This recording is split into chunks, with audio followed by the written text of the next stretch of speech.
with the dramatic rise of SaaS, the dramatic rise of cloud, we've gotten so accustomed to delivering software in that way, meaning we can just willy-nilly update our SaaS products, deploy it as needed, and everybody gets the update. And great, right? Especially from a security perspective, but also great from a product feature perspective. And the opinion I put forth, which is we've forgotten how enterprises manage software. If you're lucky, you have an SBOM, and the SBOM could provide you version and software, and you can kind of match on it from a human perspective and say, safe, not safe, kind of thing. Because everyone talks about patch regularly. Everyone just patch regularly. Okay, but how do you patch regularly when you've got software running on different environments, using different systems, using different tools, and not break everything? Hello everyone, welcome back to another episode of the Security Repo Podcast. One of the many advantages of the cloud revolution is that SaaS products are continuously updated. And security issues are patched quickly, and it's really something that the consumers are less concerned about today. But what about enterprise products? How do you get that same level of update efficiency and security on large on-premise products? This is a topic that we're going to cover in this episode with the crew from Replicated, as Andrew Storms, VP of Security, and Ian Zink, Senior Developer Advocate, dive into this very complex but very important topic. Both of these guys have great credentials to talk about these issues. Andrew Storms is a VP of Security at Replicated, and previously, Storms was the Senior Director of Security Products for Copado and the VP of Security Services for Research at New Context. For 30 years, he's been responsible for defining and enforcing security programs for numerous security companies.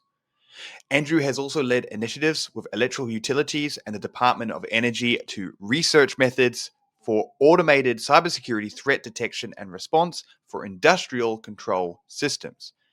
Andrew was also heavily involved in creating the STIX standard, that stands for Structured Threat Information Expression. Storm's commentary on IT security and issues has appeared on CNBC, Forbes, the New York Times, and many other publications. In addition, he is a CISSP member of InfraGard and a graduate of the FBI Citizens Academy. Ian Zink is also very qualified to talk about this and is a man that has many talents and a lot of humor. He's been a full-stack developer for 3 advanced neural networks. He has ideas by the many and not by the few. Once he lit a fire with gasoline and lived to regret it, and he even wrote a program once and compiled it on the first time. That's a developer joke for all you security people listening. He dreams in YAML and also has 20 years doing infrastructure, performance and availability engineering, app development, CI/CD, software engineering consultancy, and developer advocacy. It's an awesome episode, and I can't wait to get into it. So without further ado, here's scaling enterprise software with the team at Replicated. You're both from Replicated. And if you take a second to look at the Replicated website, it says secure everything. It's a very broad subject, a very broad goal and mission. So could you just give us a really quick, super high level, like what is Replicated doing and what do you mean by secure everything? I think too, it's also a very ambitious goal, but not a bad goal. And those terms actually were kind of a play on the movie at the time, which was Everything Everywhere All at Once. I think was the movie that won the Oscar, right? But I think what's appropriate is a little bit of an origin story with respect to Replicated. So the company was founded by Mark Campbell and Grant Miller back in 2014, and how they came to the concept of what Replicated does is they started another company called Look.io back in 2011, I think it was. They were acquired by LivePerson, and they stayed on as part of the executive management team. And during their tenure there, they continued to see a recurring pattern. Now, LivePerson was a company that sold to large enterprises, and as we all know, we sell to large enterprises. Every enterprise has their own unique kind of special request. And in their case, the pattern that they continued to see was the customer saying, I'll buy, but I want it, say, SaaS, but single tenant. or I'll buy, but I want it running in my kind of quote unquote cloud environment or even on my bare metal kind of thing. And at the time, they had to make a decision. Do I want to invest in research or engineering dollars to make that happen and close the deal, or let it go? The entrepreneurial spirit, and both of them looked at that and said, problem equals opportunity. And hence we got to the concept of replicated, which really what the core concept of replicated allows our customers who are vendors selling products to do is essentially repackage and distribute their software so they can work on any premise, whether that's, say, be their own VPC inside Amazon or something similar to Google, or even, believe it or not, with their own data centers. Right? And so going back to your original kind of question there, Dwayne, which is like, what do we mean by the secure everything and everywhere? And I think really it's because we have a duty, and as kind of that last mile, or even kind of as that kind of app store in a way of our vendor products, that we have a duty to do everything that we can to help them support security within their product lifecycle.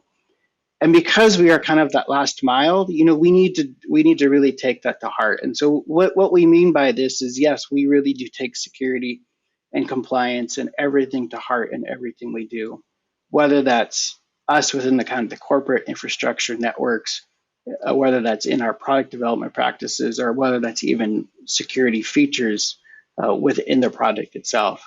We have room to go, believe me, but we're always striving to improve, those tools and our security within the company. Looking into Replicated, and I must confess, at Geek Guardian, we're Replicated customers, so we have a small peek behind the window, a little bit about what you do, but the audience probably doesn't. One of the main things is that you're solving the issue of kind of outdated software, but there's kind of a catch here. It's outdated software, but particularly in kind of large enterprise environments. So I wanted to maybe ask you to dive into a little bit. Why is this such a problem? Because, we're familiar with updating software. It doesn't seem that hard. Why is that such a difficult problem to solve when we get into the enterprise level, when we get into this? And can you talk about how Replicated can kind of help there? I'll take the opinion piece first, and I'll let Ian also chime in on functionality and so forth. I think so. My opinion is, with the dramatic rise of SaaS, the dramatic rise of cloud, we've gotten so accustomed to delivering software in that way, meaning we can just willy-nilly update our SaaS products, deploy it as needed, and everybody gets the update. And great, right? Especially from a security perspective, but also great from a product feature perspective. And the opinion I put forth, which is, we've forgotten how enterprises manage software, which is different than the SaaS environment, where they're going to have their own unique specific requirements, whether that's, say, testing it through their internal testing systems, whether it's how they roll it out internally. And there's going to be that gap. And the gap is, vendor creates software, they release it, maybe they cut the release, they then make it available. And at that point in time, you're kind of hoping and waiting for your enterprise customers to take the release and update it. And again, from the security viewpoint, which is really my viewpoint here, is you want them to take it often, because that could have security implications or could have fixes in there, because it reflects back poorly on you as the vendor if all your enterprises are running outdated, insecure software. Ian, you as well, I think, should chime in on this one. Yeah, definitely. I think there's a number of things that we do that are really great for keeping outdated software up to date, and we've really put a lot of effort into it recently. One of the biggest ones is we've been rolling out this new feature called Instance Insights that lets you know that you're having trouble with your customers running old software that has CVEs. And we've been trying to now roll that out so that folks that are even on Helm can use some of that telemetry to see, hey, I have customers that are running old things, or they're running versions behind, so I need to follow up with them. I need a notification that I have a very important customer that is now, a major version, or, 5 patches, or whatever that particular condition is. So I think that's one of the most important things that we're doing there, as far as like, you have to know you have a problem first. There's other things that we're doing to help with that. And another one is trust. So a lot of times vendors start falling behind on their software because they don't trust you. They think I've updated my software before and it's failed. And so I'm not going to update anymore.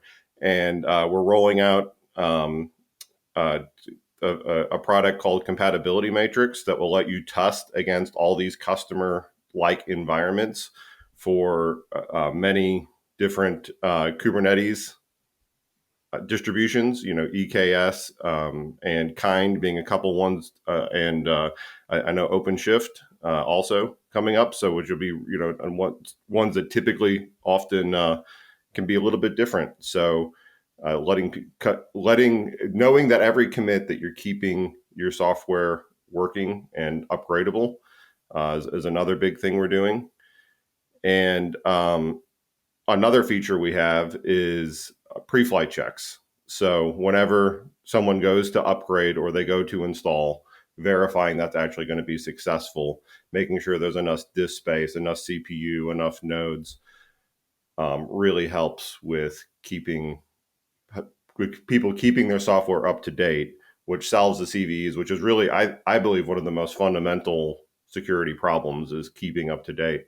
And it's really interesting that there's this, from a security standpoint, right? There's this really give and take for keeping up to date, right? Often it is the security teams that are slowing down the adoption, right? Because they have a lot of processes and a lot of checklists, and they want to make sure that all these things are followed, strict change management, and that can actually lead to slower adoption. So I think by building trust with the security teams that these things are going to work, and working in those frameworks, Replicated can really help a lot. So yeah, one of the big pieces that we think about a lot is, what are the components in that, software supply chain? And that's something that you're tackling as well. That's part of the trust ladder there. And you're right, security is like, well, we have to make sure we know what's in it. We have to make sure we know what breaks, all the implications there. But the big term we've heard over the last year is SBOMs. SBOMs in and of themselves are just grocery lists or laundry lists of ingredients. But that's leading to, and that's what I've always heard, leading to the next evolutionary step, which is VEX or VEX. And that's something I see you all helping with out there. So for those of us at home, why don't you give us your definition of VEX and why people need to care? Yeah, and I'll double down on what you said first about SBOM, which is you usually as enterprise, you receive really this kind of opaque installer, and you really don't know what's in there unless you ask, and two, if the vendor's going to tell you what's in there. And from a security perspective, you're wondering, and can I scan it? Does it have vulnerabilities? When was it last updated? What versions of this? You might have legal implications, like I can't use certain crypto algorithms that aren't exportable, things like that, that it just all comes to you as this big giant opaque blob, if you would. And like you said, SBOM is that. It's kind of like the recipe, all the contents that's in this blob to let you know you're using this software with this version kind of thing. Fantastic, right? And so that kind of solves the first problem of, now I know what I'm running. And then along comes, you guessed it, a vulnerability, because they happen and they get released every day. And from a security perspective, we then begin to ask ourselves, within my giant enterprise, am I vulnerable to this one CVE that was announced today? And so you begin to look at, well, where's all my software? Okay, now you've found your software. Now I need to ask, is that piece of software vulnerable to it? If you're lucky, you have an SBOM, and the SBOM could provide you version and software, and you can kind of match on it from a human perspective and say, safe, not safe, kind of thing. What VEX does is it helps you solve that and bring that time down significantly through machine readable packages, if you would. And essentially, what Vex, and while it works well with SBOM, it doesn't have to necessarily work with SBOM. It is a document in machine readable format that says piece of software, version, and then status. And status is usually things like I attest to I am vulnerable, or I can attest to I'm not vulnerable, or not reachable could be another status. Like, yeah, like I'm running that vulnerable software that's affected, but there's no way anybody could reach it or execute it. So you should be aware it's there, but it's kind of safe in a way. And that really helps bring down that time to discovery to the time to action, incredibly.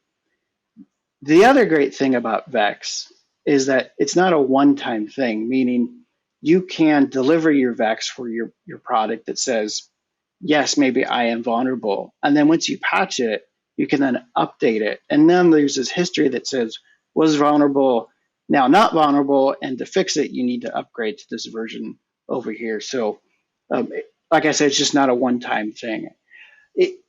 I'm really looking forward to Vex being more widely adopted. I think it's going to take a while. Certainly, SBOM's been around for a number of years and it hasn't been hugely adopted.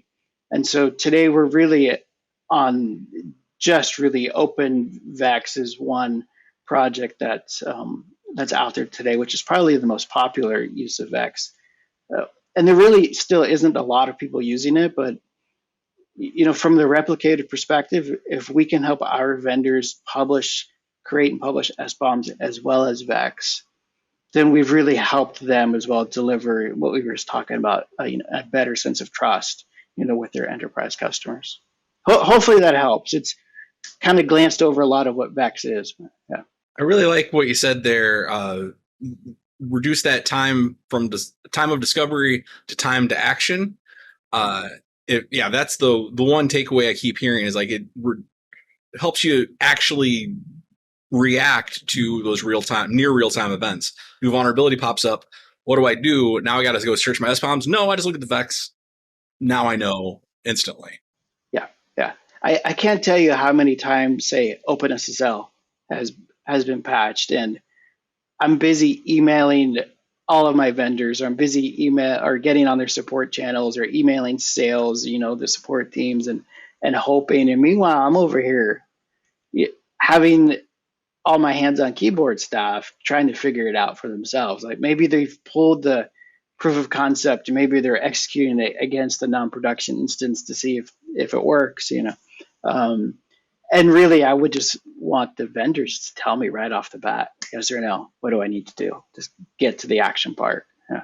It's really interesting, and you can see how this is starting to all come together. There's ridiculous figures that you will probably know better than me, but something like 80% of the exploited vulnerabilities or 90% had a vulnerable packages had a non-vulnerable update attached to them, but that no one had taken it. So when you add this together, you've got the SBOM, you've got the Vex to let you know what you're actually vulnerable to, what to take action, and now there's a way to actually update it. Because everyone talks about patch regularly. Everyone just patch regularly. Okay, but how do you patch regularly when you've got software running on different environments, using different systems, using different tools, and not break everything whilst doing this regularly? This is, and I think this is what people get frustrated with, because a lot of people get on their soapboxes, and I love a soapbox. That's why I started a podcast, just to say, hey, all you need to do is patch regularly, problem solved. And then you get into this enterprise environment, so you're like, okay, how tell me how. Yeah. Or your patch window is maybe on a specific cadence. Maybe you're only allowed to patch once a month or once a quarter, just because updates can incur downtime and the business can't afford the downtime thing. And that's always a competing problem within companies where you have security saying patch now all the time. You might have the operations team say, no, I have to have 100% uptime or I'm not going to get my bonus this quarter. And that fight happens. And so there needs to be, and granted, that's a kind of a social, cultural thing that does need some help, but there's also the tool side. And I think things like SBOM and VEX will help to kind of bring those two conflicting, requirements together to make things better. I haven't gotten into VEX that much.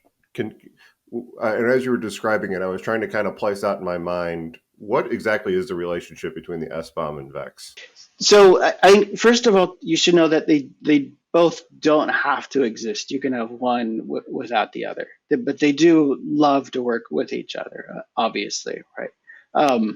The relationship, if there is one, is really in the specific content of either one, where you'll have like a unique identifier that's kind of ties back to, say, the software and the version. And then over here in VEX land, you can then point back and say, hey, this unique identifier, which represents this piece of software with this library and this version. In VEX land, I'm going to simply tell you vulnerable kind of thing. It can be that simple. 2 or 3 data points, right?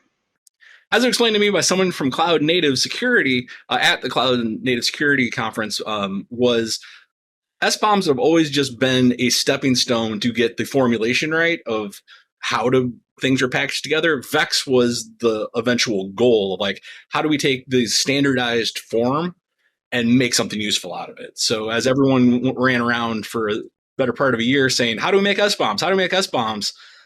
The leaders out there were really saying, well, how are we going to use those SBOMs to actually build something useful like VEX? And that's what we're seeing people like yourself doing. If I understand correctly, because I'm a bit like Ian here, I'm just trying to pretend I know what everyone's talking about, but that's what I do for most of my job. But an SBOM will kind of let you know what components you have in there, and if you add in some analysis, you can know which of those components may have vulnerabilities, and a VEX will let you know which of those vulnerabilities will actually affect you. And is that am I right in kind of making that? Yeah, I think that's a way to look at it. I also think that the SBOM doesn't necessarily have to say its status in terms of vulnerable or not. It's more literally the recipe. That's the classic case, is we always talk about. You're baking a cake. The SBOM for the cake is the flour, the milk, the butter, that kind of stuff, right? But the VEX, maybe in the kind of that food analogy, might tell you the milk you bought had a recall for some reason, right? And so now when you go to the refrigerator, okay, pull the milk, and then let me check my VEX list. Oh, the production numbers match. This is bad milk. I better go back to the store and get milk that's not bad, kind of thing. That's kind of a poor analogy, but hopefully that helps a little bit. And this is a really good one, honestly. This is maybe a blog post in the making. SBOM can tell you if the milk's expired, like if it's a very old version that you probably shouldn't be running anymore, or if the milk has been, a VEX will tell you if it's been recalled by the manufacturer. I really like that analogy. I think that's solid. Will it also tell you if, hey, the milk's we repasteurized it, so it's fine? Or we've boxed it in some way such that we're not using a particular vulnerable section of the milk, so you're actually okay. The AI, like maybe, for example, it was packaged in a different container, like one of those clear plastic ones versus, say, like a carton kind of thing. I guess you could say that. I think too, we could take it one step further and say, we're having fun with this, right? I've got one too, but I don't know how long we can keep going with this. Like, I think an hour. VEX could say, hey, it's a bad batch, and then the milk producer runs more tests and figures out it's not a bad batch. We got it wrong, and so they can then deliver a new VEX that says, whoops, we were wrong. It's actually not vulnerable anymore. What about this? I got one more. All right, you got bad milk. Can the VEX? But I'm using it in a recipe to bake cookies, in which the milk is getting boiled. Could the VEX tell me that I don't need to worry about it because I'm boiling the milk, but I shouldn't drink it straight? Yeah, I guess that would be kind of in that reachability state of like, we know it's bad, but you can't ever reach it, kind of thing. Yeah. All right, we need to get off milk now. I never thought in a security episode we'd be talking so much about dairy products. As someone who's very lactose intolerant, like I just don't drink milk, and my problem solved. Yeah, yeah. Just don't use third-party libraries, and you have no software issues. There you go. All right, I'm going to change the subject now, but it's still along the same lines. But hopefully, we can get away from milk. Now, we've actually just when we're recording this today. Today's episode of this podcast is with ChainGuard. So I've got ChainGuard in my mind and signing things, and I know that you guys have actually partnered up a little bit with ChainGuard and started working together. Maybe you could expand on some of the initiatives that you're doing with ChainGuard and how that's kind of helping supply basically what we've just been talking about. Yeah, absolutely. I think, like we said earlier, everybody's got vulnerabilities. It's going to happen. You're never going to get around it. The part of the problem with kind of the business that we're in, which is not necessarily unique to our business, but happens to everybody, which is you need to patch often. You need to update things. And one of the areas that I looked into for enhancements within our product line was ask the question, why are we spending all this time, patching third-party CVEs? Like everybody patches third-party CVEs like crazy. Given that we're just not distributing our software, but we're helping all of our vendors distribute, their software too. So we ought to do everything we can to ensure everything's secure, everything all at once, right? Going back to that analogy. And so, I looked at, there are a number of options, some are not always good, such as like always taking the latest. Well, you want to make sure that you test before you take the latest. But what ChainGuard does is kind of takes me back to my childhood in a way, and maybe not childhood, but first kind of jobs as sysadmin, which was, you had to build your own kernels.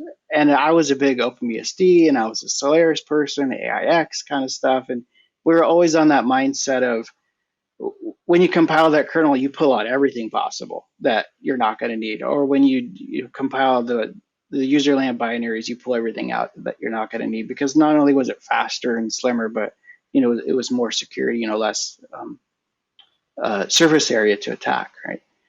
And what ChainGuard, and I'm not going to give their origin story necessarily, but one of the things they came out with, which is called the undistro image or distroless image, and those are the Wolfie images, and it's essentially a really, really slimmed down image that you can take and use where it's not going to have all the extras that might have potential security problems in the future. And I talked to them, and it turns out that ChainGuard has a commercial product where they will do what's called build your own custom image for you under their existing SLAs and guides. And those are things like they rebuild the image nightly. They will make sure there's no CVEs in there. They'll patch everything. They'll pull the VEX feeds. They'll generate the SBOMs for you. And so what we've begun to do throughout Replicated, we're first starting with the COTS product, is all of our software where we're distributing it with an image, those images will now be ChainGuard images. So you're going to be guaranteed, the best, the smallest, the least amount of stuff on it, and the most secure. So they're doing things like patching CVEs for us in all those third-party, libraries. And we're certainly on the journey together, meaning we're an early customer of ChainGuard. We saw the value very early on. And we have what's called the new COTS image, that's been ChainGuarded, quote unquote. And we're working with that today and doing some tests internally and with our customers. We really want to make sure that when we do the full switch over to delivering COTS with ChainGuard, that it's not going to break anything, right?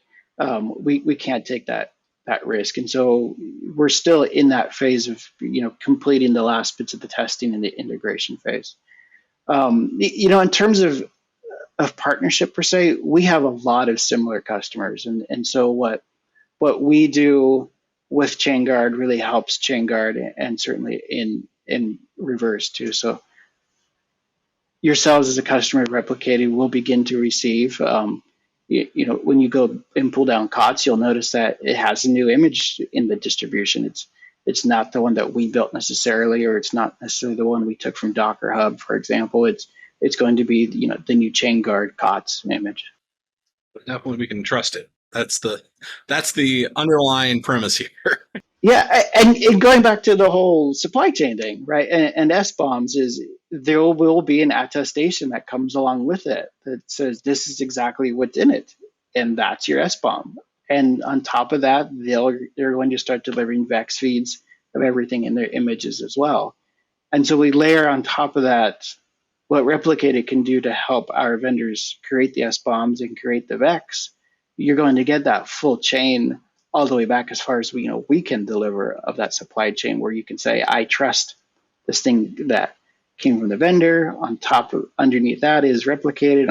Underneath that is the chain guard thing. So we're doing our best to really shore up all that supply chain problems that we continue to read and hear about. Yeah, I think it's exciting to think with what we're doing with chain guard too, how it's just going to unlock some things like the higher levels of salsa attestation, so that we can,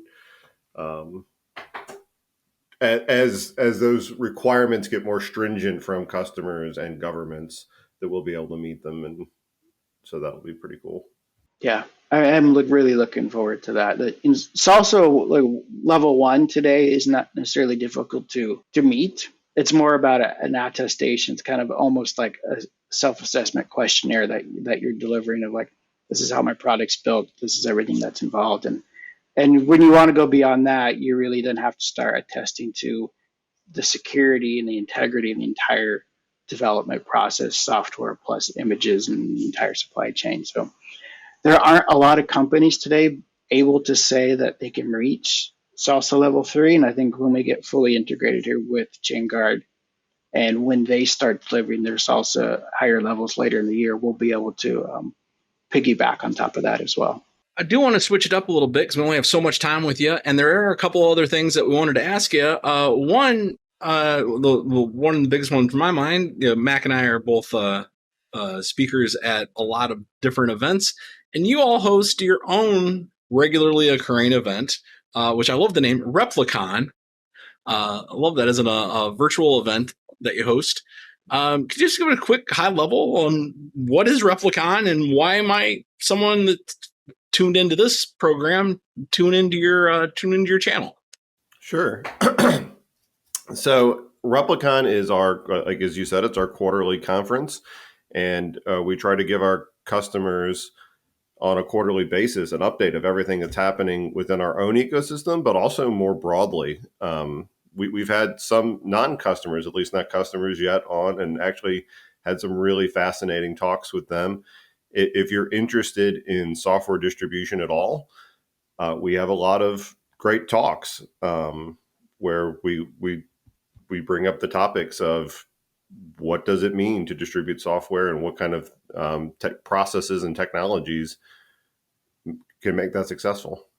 Super cool. And for anyone that's interested in joining Replicon, there's going to be links in the show notes below. So make sure that you check that out. Now, we're actually starting to run out a little bit of time. But before we get going, I do like to play a quick game with people called Best and Worst, because I like to compile these at the end. But I'm curious to know, what is the best piece of security advice that you can give? And what is the worst piece of security advice that someone's given to you or you've heard? Andrew, I'll start with you.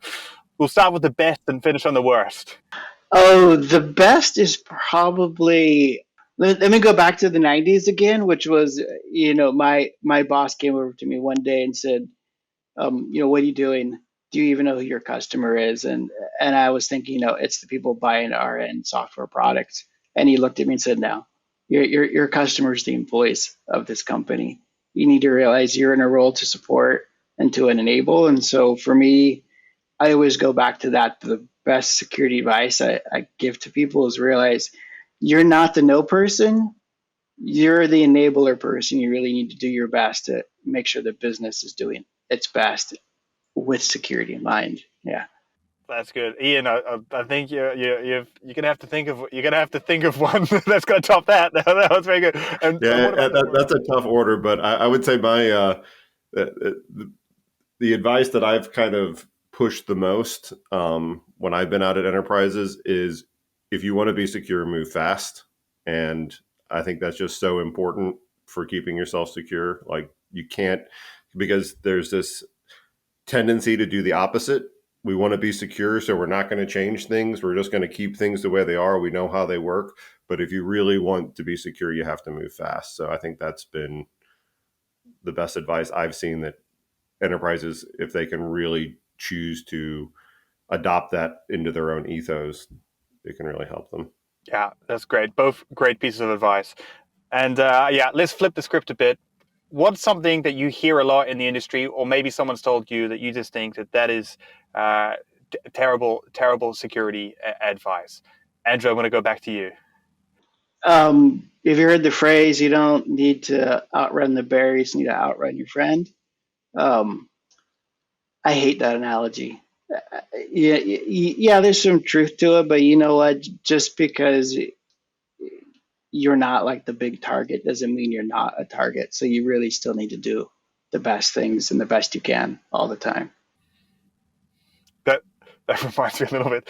I live in the Netherlands, and obviously, and the goal of the Netherlands is that you want to always make sure that someone else has a better bike at the bike rack than you, because that's how you prevent it from getting stolen. And it's sound advice. I have never had a flash bike. Well, my daily drive is not a flash bike. Never been stolen. But Ian, any advice that you hear that you cringe at? Oh, that definitely the worst is, oh, don't worry about that app. It's behind the firewall, right? Like that one doesn't need to be secure. It's just internal. Don't worry about that one. That I think is the worst advice that I've heard. And I have heard it on multiple occasions where people aren't real. I feel like that kind of mentality is going away over time as people get more and more used to these threading the needle kind of attacks. But still, I feel like that, especially in large organizations, that kind of mindset can be persuasive. Definitely. Well, I got to say, you guys gave some great answers. I think they're all going to end up in the highlights reel at the end of the year. So thank you for that. We're coming to the end of the show. I'll just remind the audience again to check out Replicated. They have a pretty active blog. They have webinar series and also the Replicon. So if you want to learn more about how to deliver, so if you want to learn about how to securely deliver up-to-date software and secure all the things all the time, then make sure you check out the resources. There will be links in the show notes. Dwayne, any final remarks before we press the big red button? Just want to say thanks again for joining us. Thanks for sharing your knowledge and coming up with some fun analogies. This has actually been a super fun episode just around that. And hopefully everyone at home takes something away from that conversation as well. So thanks for being here. Thanks for the invite. It's been great. Thanks for having us. Great time.